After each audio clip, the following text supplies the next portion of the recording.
Radha Madhava Punjabi Hari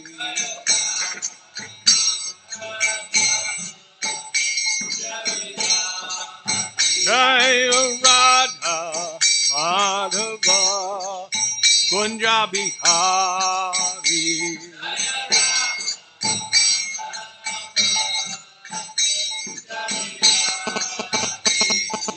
Gopi Jana Vallabha Girivardhari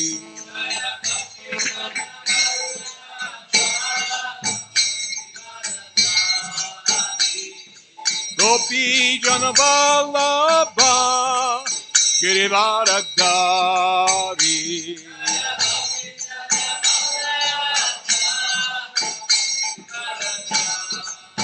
Yashoda Nandana Braja Jana Ranjana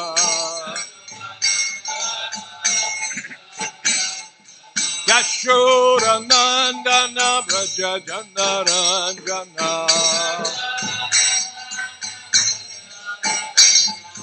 Yamuna Tira Vanachari Yamuna Tira Vanachari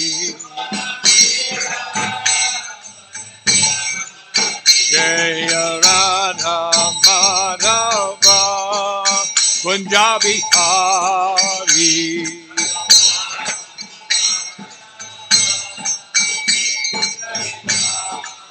Jaya Radha Madhava Punjabi Hari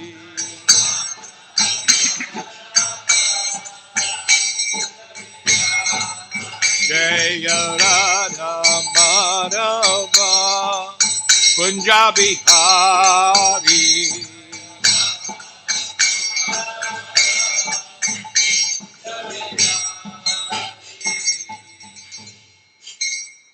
Jai Om Vishnupad Paramahamsa Parivijakacarya Asto Tadasata Sri Srimad His Divine Grace Elasi Bhaktivedanta Swami Srila Prabhupada Ki Jai Jai Om Vishnupad Paramahamsa Parivijakacarya Asto Tadasata Sri Srimad His Divine Grace Srila Bhakti Siddhanta Saraswati Goswami Maharaj Prabhupada Ki Jai Ananta Koti Vaishnavrinda Ki Jai Sri Namacharya Srila Haridas Thakur Ki Jai Prayam Sakao Sri Krishna Chaitanya Prabhu Nityananda Sri Advaita Gadadhar Shivasari Gaur Bhakta Vrinda Ki Jai Sri Radha Krishna Gopa Govardhan Shama Kunda Radha Kundgiri Govardhan Ki Jai Srila Prabhupada Ki Jai Grantha Raj Srimad Bhagvatam Ki Jai Gaur Premanande. All glories to the assembled devotees. All glories to the assembled devotees. All glories to the assembled devotees. All glories, all glories, all glories to Sri Guru and Sri Gauranga. Namo Om Vishnu Padaya Krishna Prastaya Bhutale Srimad Bhakti Vedanta Swami Niti Namane Namaste Saraswati Devi Gauravani Vacharya Nirvisesha Sanyavadi Pastate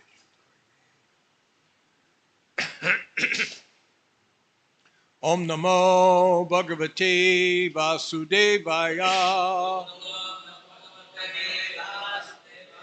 Om Namo Bhagavate Vasudevaya Om Namo Bhagavate Vasudevaya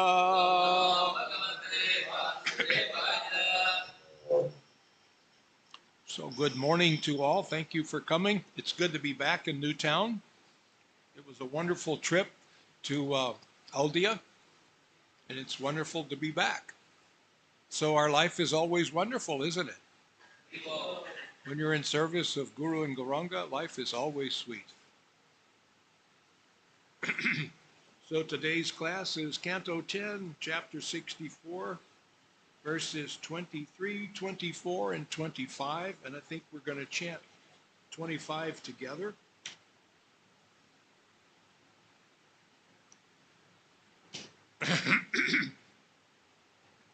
So I'll chant 23 and 24, and then we'll chant 25 together.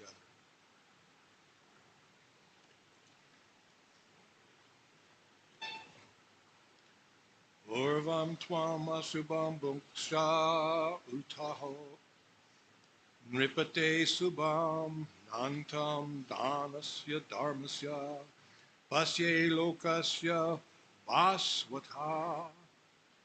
Translation. Yamaraj said, "My dear king, do you wish to experience the results of your sins first, or those of your piety?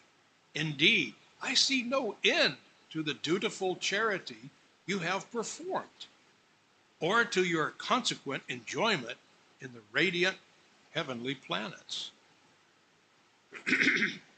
Text 24.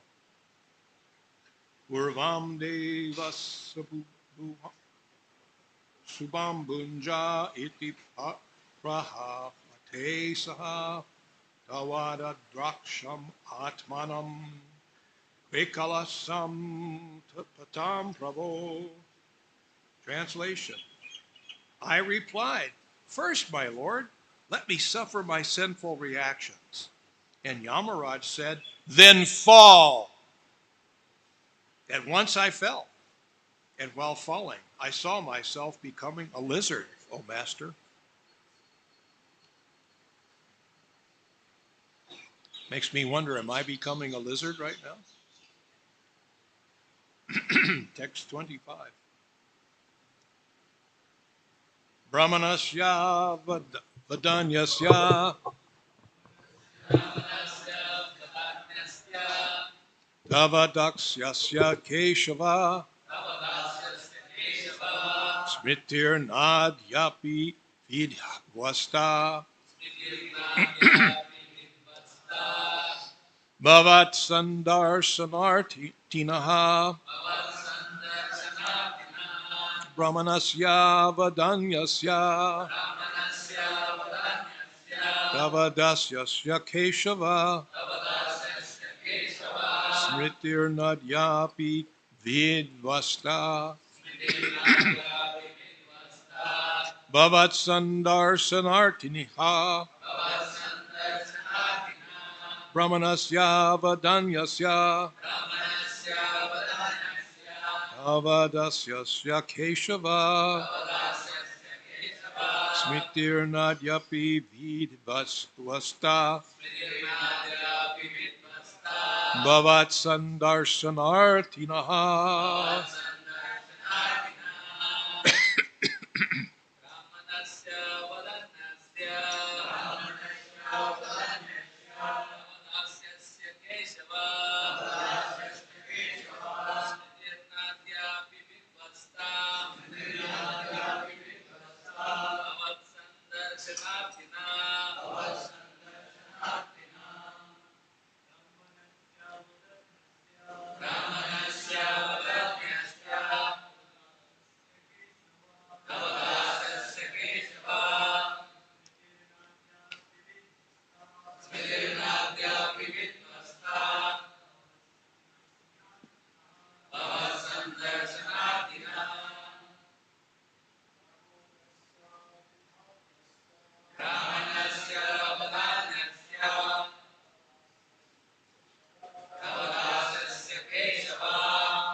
Brahmanasya, who was devoted to the Brahmanas.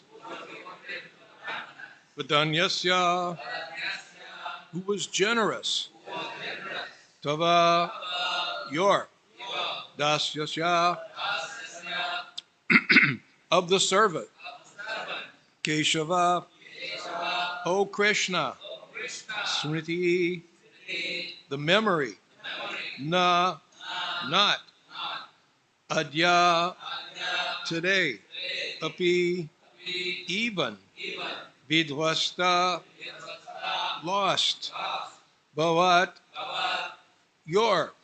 Sandarsana, audience. Artinaha, who hankered for. Translation.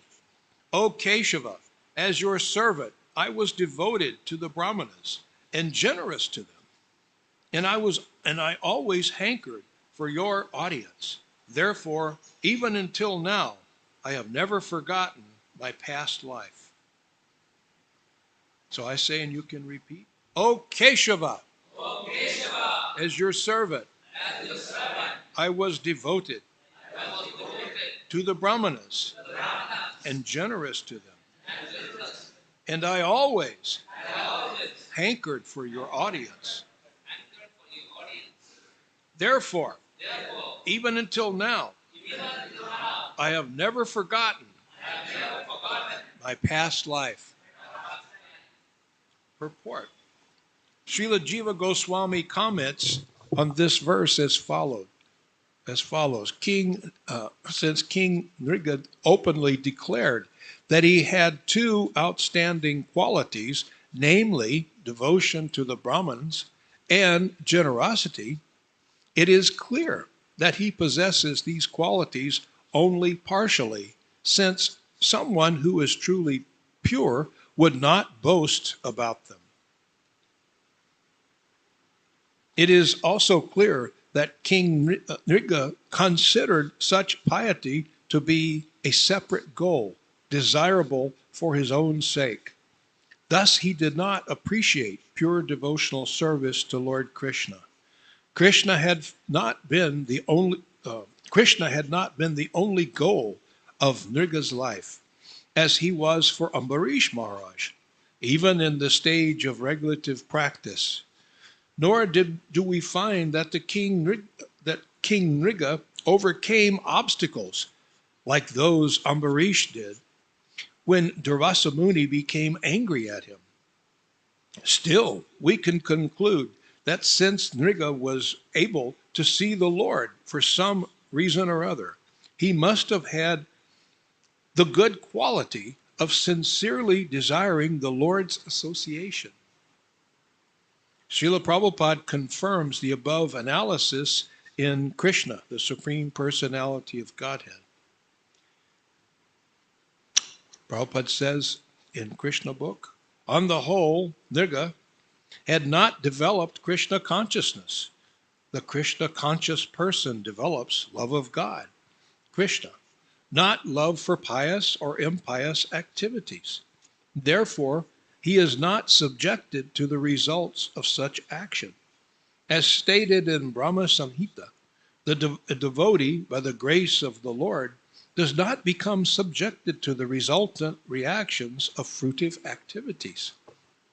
Srila Vishwanath Chakravarti offers the following commentary. When Nriga mentioned one who hankered after your audience, he was referring to an incident concerning a certain great devotee King Nriga had once met. This devotee was very eager to acquire a temple for a most beautiful deity of the Supreme Lord. And he also wanted copies of such scriptures as Bhagavad Gita and Srimad Bhagvatam. Being very generous, Nriga arranged for these things, and the devotee was so satisfied that he blessed the king, my dear king, may you have the audience of the Supreme Lord. From that time on, Nriga desired to see the Lord.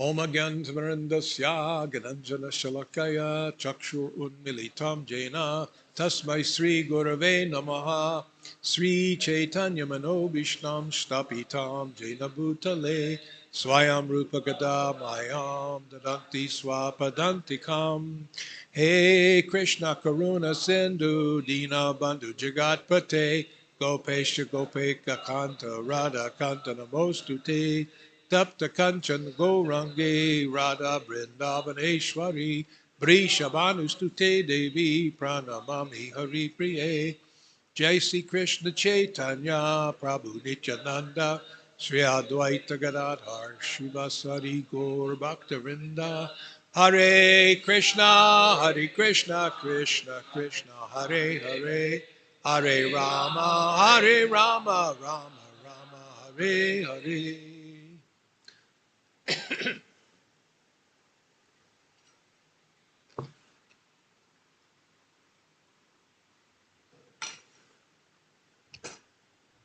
So once again, I'll read these verses.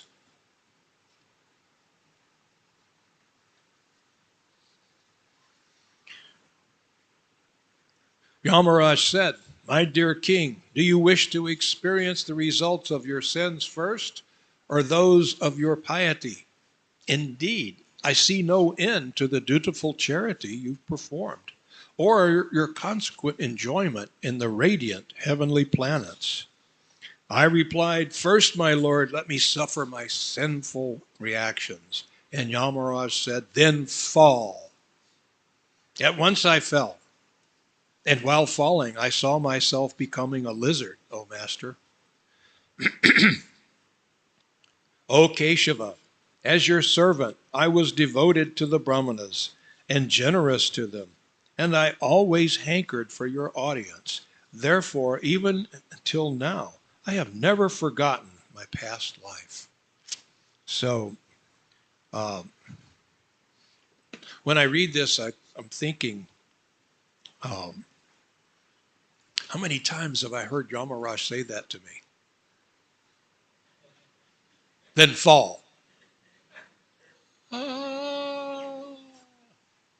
Becoming a worm or some sort of an insect or a snake, you know. Maybe once in a while, maybe even a human being, you see. So we've all gone through this, haven't we? We've all heard the voice of Yamaraj billions of times. That can't be an enjoyable memory, you know? It's like when people go on vacation, you know, they take all these snapshots, pictures. It's like in Mayapur, the pilgrims are there and they're standing in front of the TOVP and they're taking the picture, you see. And they're going to look at it later on and say, "Oh, remember, look at this picture. We were in Mayapur. It was so wonderful." So I don't think that our trip to Yamaraj has been one of those where we say, "Yamaraj, Prabhu, can I get a snapshot with you?" And then you post it on your Facebook page. "This is me. This is Yamaraj. Look where I was. Look who I was with." No, it wasn't. It was not a fun experience. You know, we were eager to get out of his court, right? We were eager to go.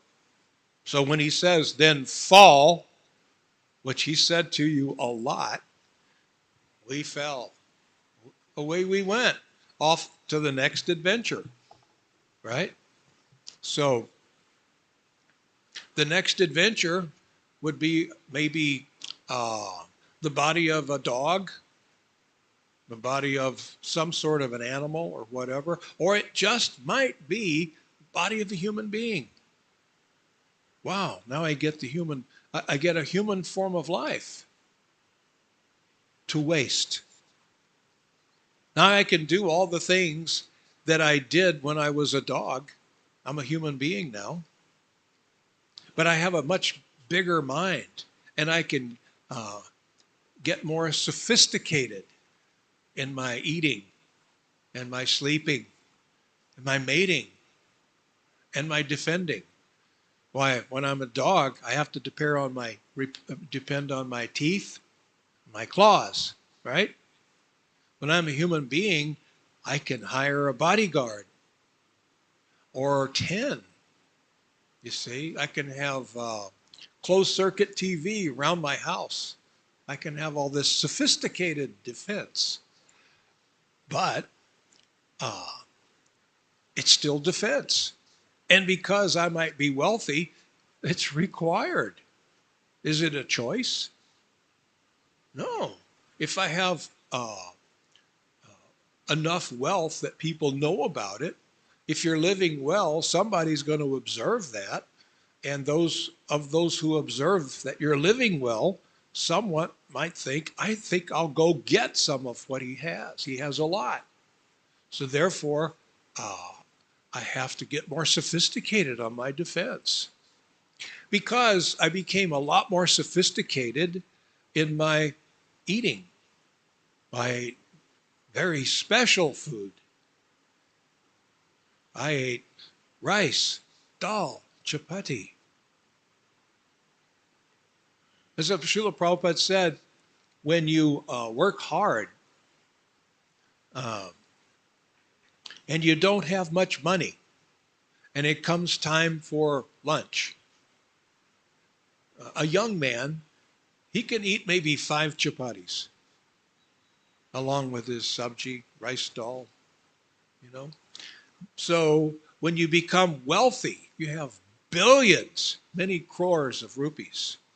Still, when it comes lunchtime, you can eat 5 chapatis. Does it mean because you're wealthy, you can now eat 10 chapatis? When you get older, you'll be lucky if you can eat 2. Even if you're wealthy, even if you're famous. You see, there's these limitations that are just there. So, practically everyone that gets this beautiful, wonderful human form of life, we end up wasting it. We are basically sophisticated animals. We're doing the same things as the animals, and we're thinking that I am enjoying. And if I get more, I will enjoy more. I remember at one point in my life, I thought, I've been very successful when I was very young. And I thought, what do I have to look forward to now? And I just suddenly realized it's like somebody whispered in my ear, more. Well, that's not satisfying to hear. So that's what I've got to look forward to, just more. Still, I can only eat 5 chapatis. So if you give me 20, am I going to be happier? If I can eat one big bowl of paneer sabji and you give me 10, I can only eat 1. I can only eat 5 chapatis. You give me 20 chapatis and 10 bowls of paneer sabji. Does that mean I'm enjoying higher? Maybe I get a softer bed. How soft can the bed be? I mean, if it gets too soft, your back is going to hurt. What if the bed is made of gold? Gold, soft bed? That sounds familiar, doesn't it? Anyway, we'll figure that out later. So yeah, I get a golden bed, and I get a mattress that costs thousands, hundreds, lakhs of rupees, the best. And still, once I go to sleep, while you're sleeping, are you going to dream, oh, what a wonderful bed. I'm sleeping in a golden bed. Yippee! Just look at me. Are you going to take selfies of you in your golden bed? You know? Sleeping is the same. Although, when you become wealthy, many times the wealthy man has a lot harder time going to sleep. Who is stealing from me now? Did I remember to make that deposit? Should I buy that land that I'm thinking about so that I can sell it over there? So many things are going on inside this brain. I can't sleep. And I bought a golden bed. You know, I've got the best mattress in the world. But still I can't sleep. I can only eat 5 chapatis. You see? I should be enjoying on a higher level because I'm wealthy. I'm famous. Why, when I go out my door to get in my car, everyone that sees me, when I'm going down the street in my motor car, everyone that sees me go by, they know who I am. Hey, look, that is Prabhu. Whoa. And then they'll take some selfie. Look, you know, why am I not happier? I should be happier. So maybe if I get more, then I'll be happier. Huh?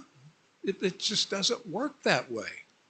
Honestly, you have to take my word for it. Just because you have more doesn't make you happier. Just because the numbers in your account get bigger doesn't make you happier. When you look at it, you may think, oh, the numbers are bigger. I feel excited. I'm thrilled. So does that stay with you all day, every day? You know, does it give you the kind of thrill that you really want? Don't we want a thrill that will stay with us? You see? So we get a human body. After so long, we get a human body to waste. Like we've done so many millions, billions of times. How many human bodies have we wasted? How many times have we gone before Yamaraj and he gives you the verdict? Guilty. You know? Fall. So this makes me wonder, how many times have I looked Yamaraj in the eye? You know, can you imagine what that would be like? To look Yamaraj in the eye? Why, he has so much power over me. I would kind of grovel, wouldn't you? Oh, Lord Yamaraj, you are so attractive and so wonderful. Why, you're the best. Silence! Yes, Yamaraj. Yes, Maharaj. Fall. Where to this time? What will be my destiny this time? Again and again. So, but not this time, right? We were told to fall, and we ended up in this human body this time. But not this time. We're not going to waste it, are we? We're not here because we're looking for some ultimate material gain. Ultimately, King Riga was looking for material gain. This is part of his plan. This is part of his desire. Why? I'll be so pious. I'll be the most pious man in recorded history. And therefore, when I go before Yamaraj, I'll be awarded life in the heavenly planets. Yamaraj is telling, my dear king, do you wish to experience your sins first or those of your piety? Indeed, this is Yamaraj speaking. I see no end to the dutiful charity you've performed or your consequent enjoyment in the heavenly planets. Wow. You've got a really bright future. Now, we all know that Yamaraj is speaking figuratively. There will be an end. It doesn't matter how many cows that you give in charity. To whom? That punya will come to an end. You see? What if you had some credit card and it had one crore of rupees? That's your credit limit. Can you imagine it? You've got a credit card and you can spend 1 crore. And so you go check into the finest resort. So you give them the credit card. And so here you are in the resort. It's the finest resort in the world. And all movie stars and politicians, they're all there. Jeff Bezos is there. What's his name? The Microsoft guy. Yeah, what's his name? Bill Gates. He's there. You see. So you're there hobnobbing with the rich and famous. And every day you start out with a 5-star breakfast, 5-star lunch, 5-star dinner. Why, this place is so good, they have to add more stars. It's beyond 5-star. And so you're enjoying like this day after day, week after week, month after month. But then someday there's a knock on the door. Yes? Excuse me, sir, but you've reached your credit limit. What do you mean? That means you have to go. Huh? You have to go, sir. It's checkout time. Ah. Not back to Yamaraj. Oh, he's going to say fall. I hate it when Yamaraj says fall.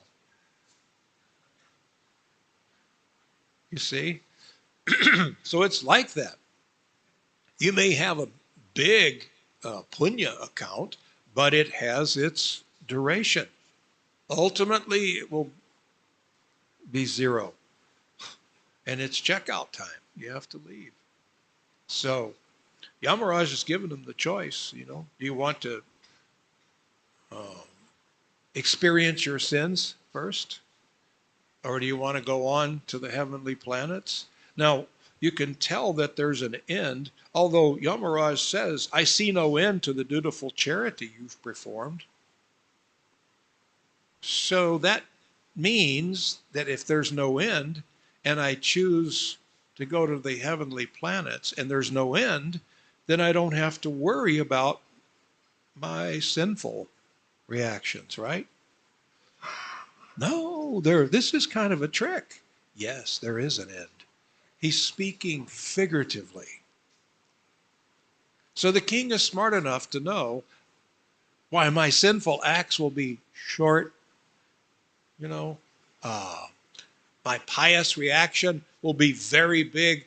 Let me get the sinful acts out of the way. Let me go. I'll go. So then fall. And so now it's over. Now it's finished.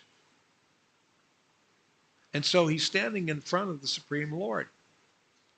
So where is he going?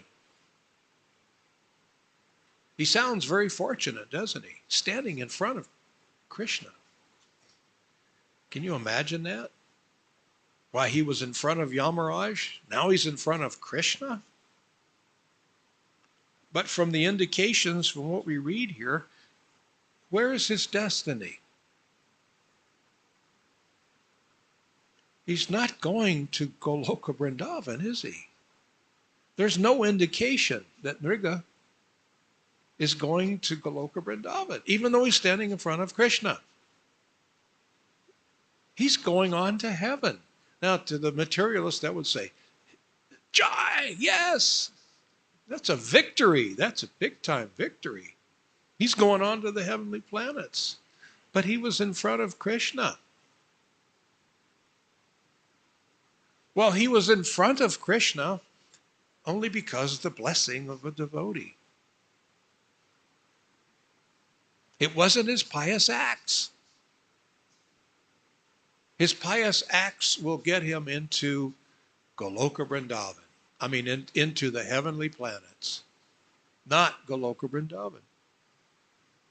It was the blessing of this wonderful devotee that wanted him to give him a temple. Give me a temple and beautiful deities so that I can worship Radha and Govinda. You see? Please give me the resources that I can perform loving devotional service to the Murti in a nice, beautiful temple. And I want Bhagavad Gita, Srimad Bhagvatam, I want you to, please give me this. And so the king, the charitable king, the most charitable king, says, yes, this is I give this to you. And then the devotee gives him his blessing. What does he say? The devotee was so satisfied that he blessed the king My dear king, may you have audience of the Supreme Lord. That's how we got to see Krishna, isn't it? By the mercy of the Lord's devotee. This was a definite turning point in Nriga's charitable life, you see. Why, he'd given all these beautiful cows with gold adorned horns and silver plated hooves and fine cloth. And he's given all these wonderful, perfect cows to all these nice qualified Brahmins. He'd done all that. And that was all gaining him an opportunity to go to the heavenly planets. But the blessing of Krishna's devotee got him to see Krishna. And so he's going to see Krishna, but he doesn't have the spiritual intelligence to say, oh, my Lord, I never want to see anything but you. Please send me to your home. I want to go home with you. Please take me home. No, he's still ready to get on the flower airplane and go enjoy all of his wonderful time in the heavenly planets. You see? This is a wasted opportunity. I mean, we can see the severity, or let's say the unfortunate situation that we're in if we waste this opportunity. Why, we're surrounded by Krishna's devotees. We want the blessings of Krishna's devotees. You have the potency to bless someone to go see Krishna in his home. You ever think about that? You have the potency. You can give them the holy name and give them the encouragement. You, by the mercy of the Parampara and your spiritual master, you can empower someone to go visit Krishna, live with Krishna.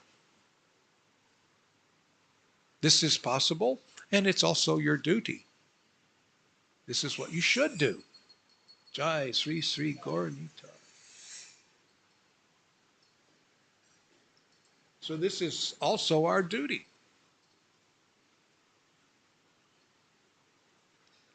But you have the potency to do that. You see? So, by the mercy of the devotees, we can make some spiritual advancement. In the material world, they think that empowering means just giving permission. But for the devotee on the spiritual level, empowerment is real. It's a empower. There's a power that comes to the devotee through the disciplic succession into the devotee. And that devotee can pass that power on to anyone. So that we should pass that potency on to everyone we meet, if we can. We need to give them the opportunity to go live with Krishna, to go home, back to Godhead. That's our duty. We're supposed to do that, you see. And we shouldn't forget it. We shouldn't think that we have anything else. Everything else that we do is for that purpose, to save this world. That's why we do all this, you see. So I'm going to pause here and see if there are any questions or comments.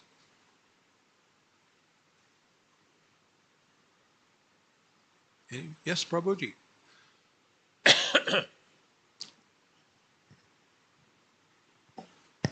Hare Krishna, Prabhu. Hare Krishna.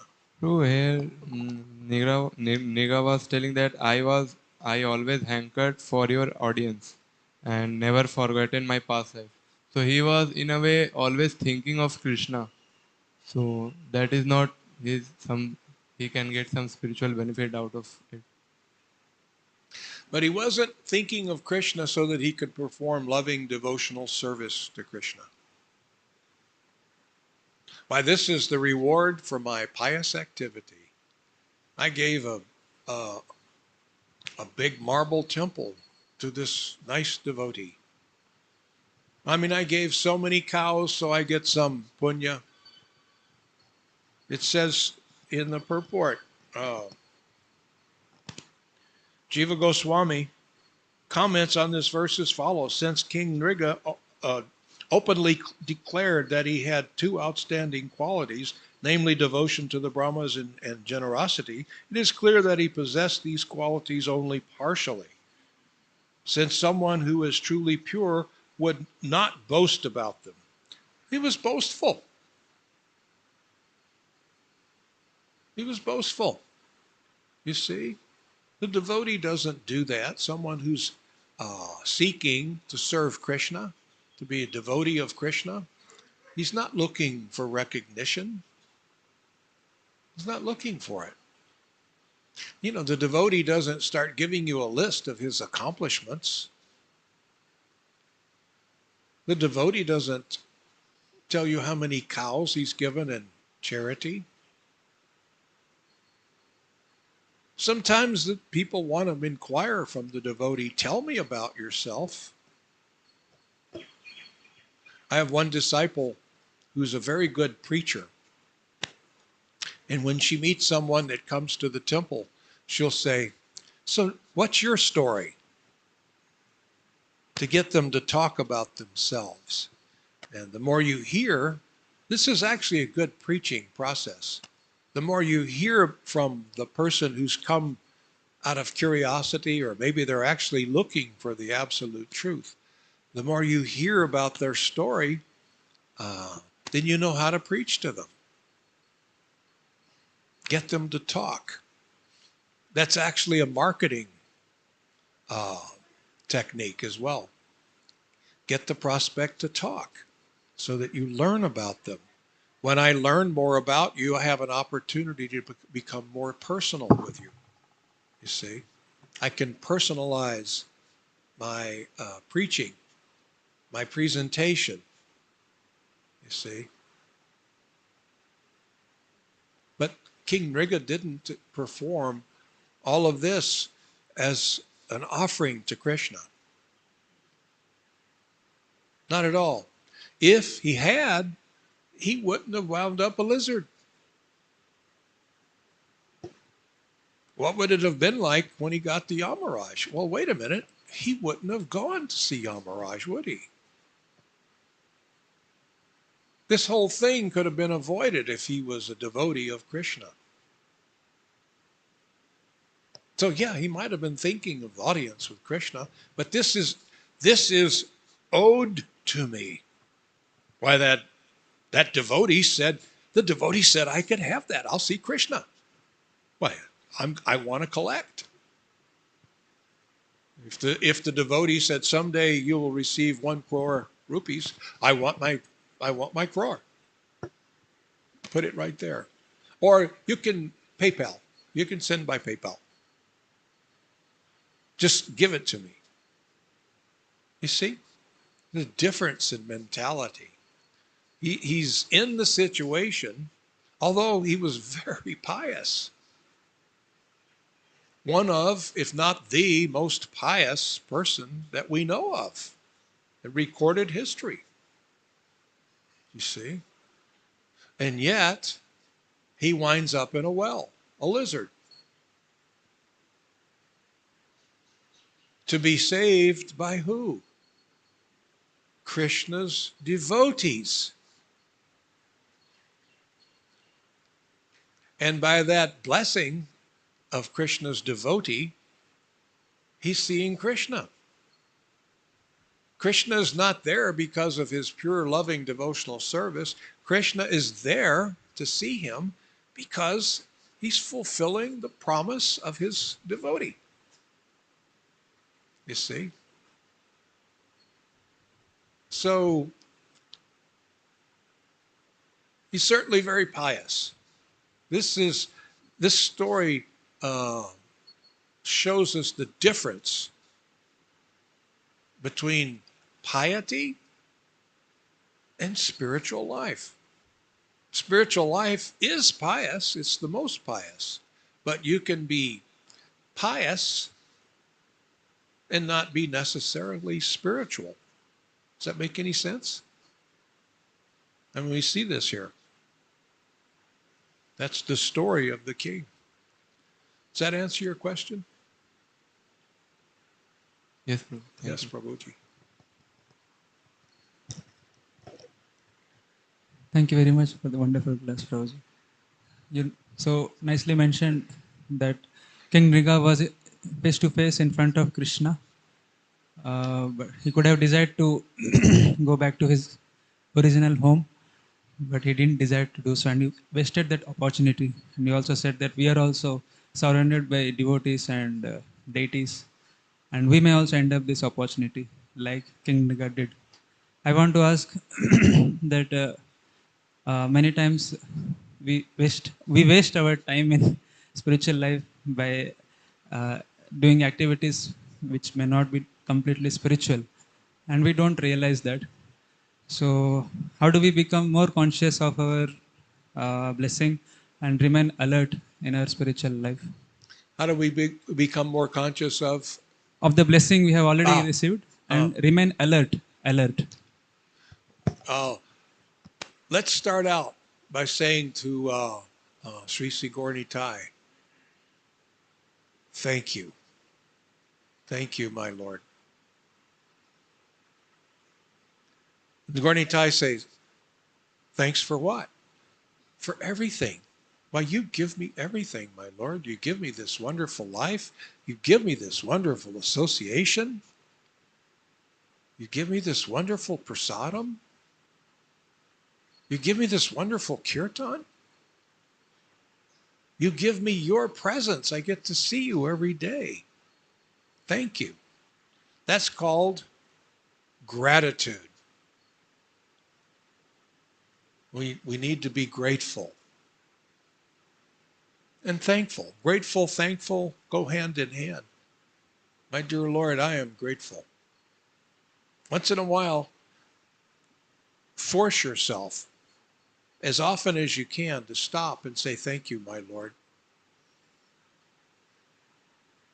My dear Lord, you and I both know that I'm not deserving the wonderful life that I have. Now that we've got that out of the way, I know I'm not deserving, but I want to say thank you. Thank you. And how can I ever attempt to repay you? You've given me this wonderful life. You've surrounded me by these wonderful people. How can I need some service. I need to do something to try to repay you. Can we ever repay? No, we can't. We're so deep in debt to the Lord. We can't pay that debt. But he doesn't want it paid in full. He just wants your love.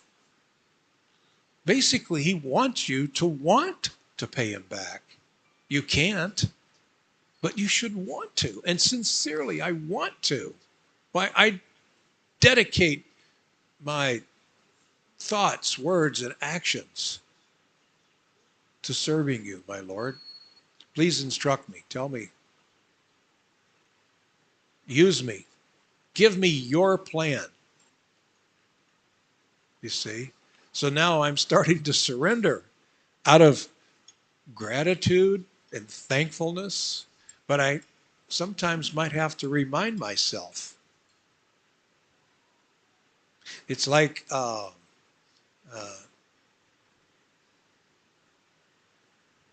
if we can look at our lives, we're living the plan of the Lord. Now, we may become annoyed with the plan of the Lord because it's not what I planned. But we need to get over that. We need to realize that as devotees of the Lord, if we're surrendering, then we're living his plan. You see? Things may not be going exactly the way you wanted them to. They could be going the way he wanted them to go, regardless of your plan. It's like in Mayapur, there used to be a joke. They probably have this joke there that says, if you want to make Radha Madhava laugh, tell them your plans. And they thought, oh, that's so cute. You have a plan. And now here's my plan. Sometimes our plans might line up. My plan might be his plan.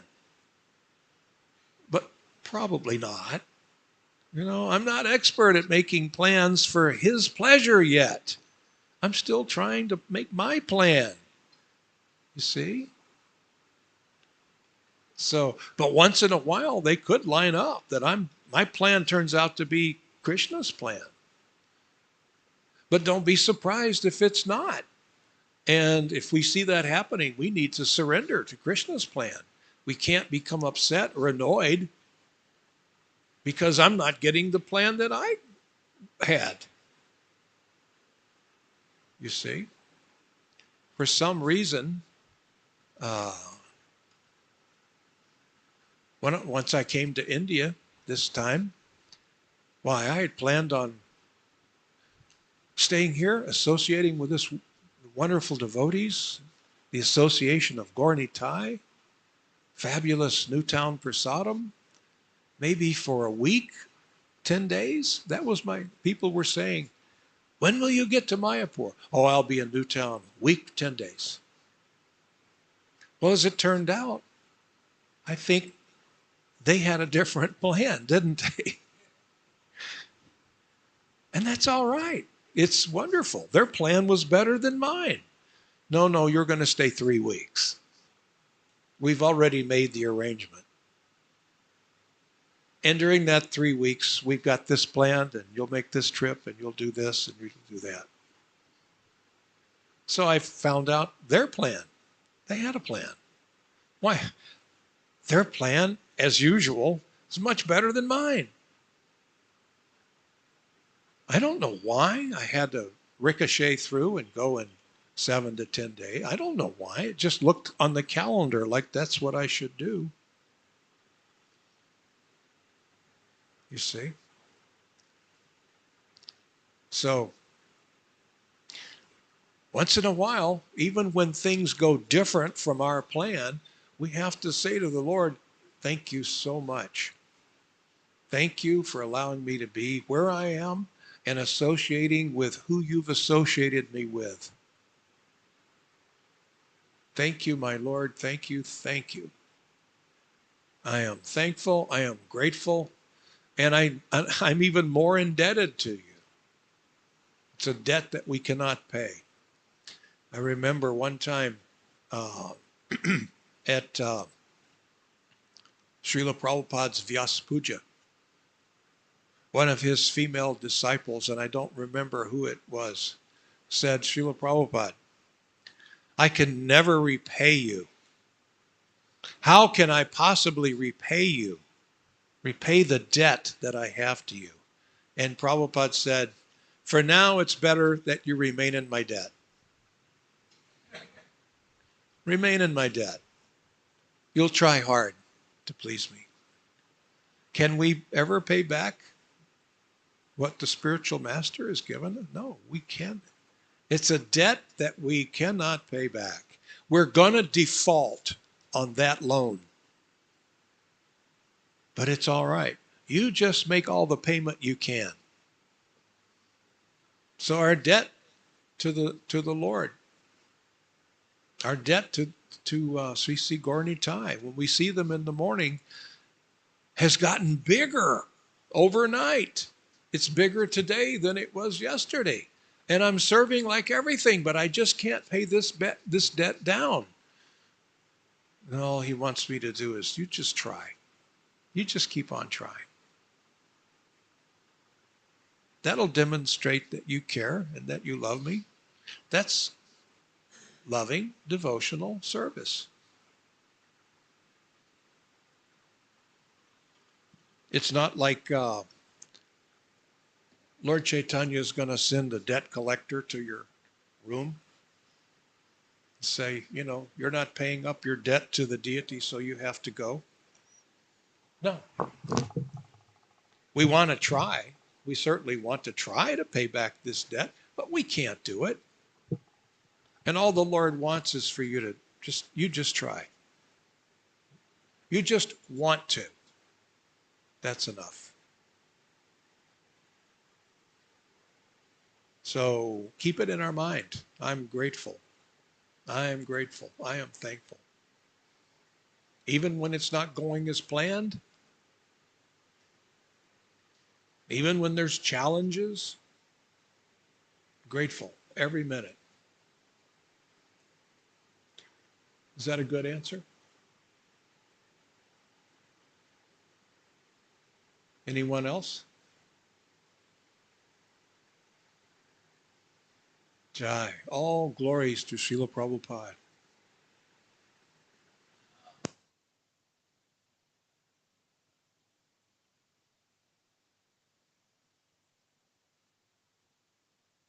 Oh, I did want to say before I leave that I am tremendously grateful to the Lord for allowing me to associate with all of you, for letting me into your home. This really means a lot to me to have your association. It's like I say to myself, I try to say it at least every day, at least once. I'm a lucky guy. I'm a lucky guy. I get to associate with Krishna's devotees. And just like the king, he got the opportunity to have audience with Krishna because of the blessing of Krishna's devotee. So we seek out these devotees of Krishna. We want to serve them. We want to associate with them, you see. And I'm thankful for every minute that I've ever spent with all of you here at ISKCON Newtown. And I look forward to coming back. It's one of the more wonderful experiences that the Lord allows me to have. And thank you so much. Hare Krishna.